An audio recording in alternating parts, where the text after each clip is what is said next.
Hello, we will discuss what is transshipment problem, how it is different from the transportation problem which we have studied so far, and then we will do how to solve the transshipment problem.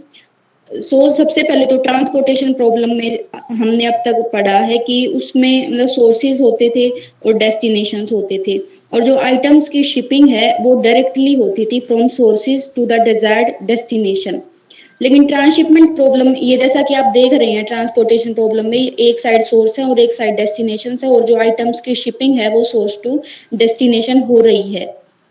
Transshipment problem में क्या होता है, transshipment में भी sources होते हैं और destinations होते हैं, लेकिन डिफरेंस क्या है कि डायरेक्टली सोर्स से डेस्टिनेशन पर आइटम्स ना जाके ऐसी पॉसिबिलिटी हो सकती है कि सोर्स से पहले आइटम्स किसी और सोर्स पर शिप हों और फिर उसके बाद वो डिजायर्ड डेस्टिनेशन पर जाए, या फिर ऐसा भी हो सकता है कि पहले सोर्स से किसी और डेस्टिनेशन पर जाए और फिर वहां से फाइनल डेस्टिनेशन पर जाए। मतलब यहाँ पर सोर्स टू सोर्स भी हो सकती है आइटम्स की शिपिंग, सोर्स टू डेस्टिनेशन भी हो सकती है, डेस्टिनेशन टू सोर्स भी हो सकती है, एंड डेस्टिनेशन टू डेस्टिनेशन भी हो सकती है।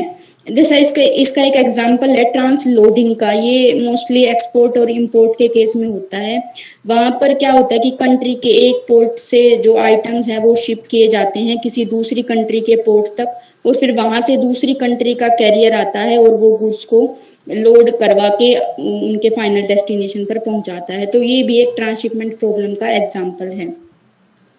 तो आई होप आप सबको क्लियर होगा क्या होती है ट्रांसशिपमेंट प्रॉब्लम।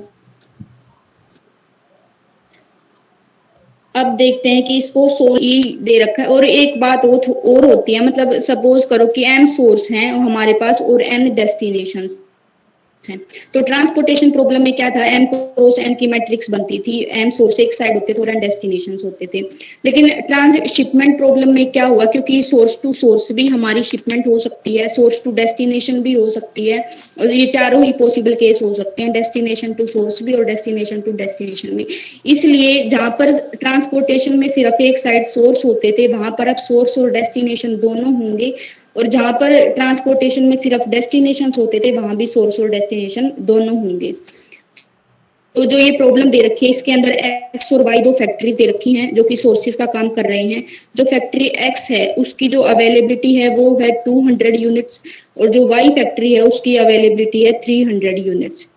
इसी तरह से 3 रिटेल स्टोर्स दे रखे हैं ए बी और सी, जो कि डेस्टिनेशन हैं जहां तक ये यूनिट्स शिप करनी है। जो ए की डिमांड है वो है 100, बी की है 150 और सी की है 250। अब इसमें हमने ट्रांसशिपमेंट प्रॉब्लम को सोल्व करना है।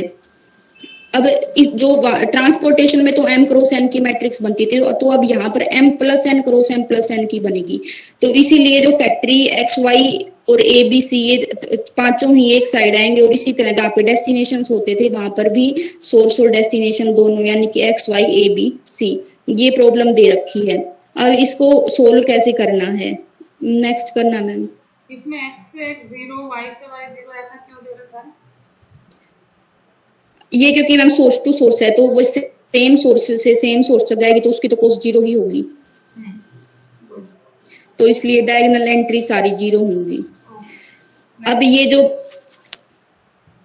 ये सारी कॉस्ट दे रखी है। जो सप्लाई है वो एक्स की जो सप्लाई यानी कि जो अवेलेबिलिटी है वो 200 है सप्लाई वाले कॉलम में देखिए, और जो वाई की जो सप्लाई है वो है 300, और इसी तरह डिमांड वाली रो में जो ए की जो रिक्वायरमेंट है वो 100 है, बी की 150 है और सी की 250 है। अब सबसे पहले हमने चेक करना है कि ये बैलेंस्ड है या नहीं, जो मतलब टोटल सप्लाई है वो टोटल डिमांड के इक्वल है या नहीं। अगर इक्वल है तो बैलेंस्ड है, अगर अनइक्वल है तो हम डमी रो या डमी कॉलम जैसा भी रिक्वायर्ड होगा उसको ऐड कर लेंगे। फिलहाल ये प्रॉब्लम बैलेंस्ड है, इसमें जो टोटल सप्लाई है वो कितनी है 500 यूनिट्स, और जो टोटल डिमांड है वो भी 500 यूनिट्स है।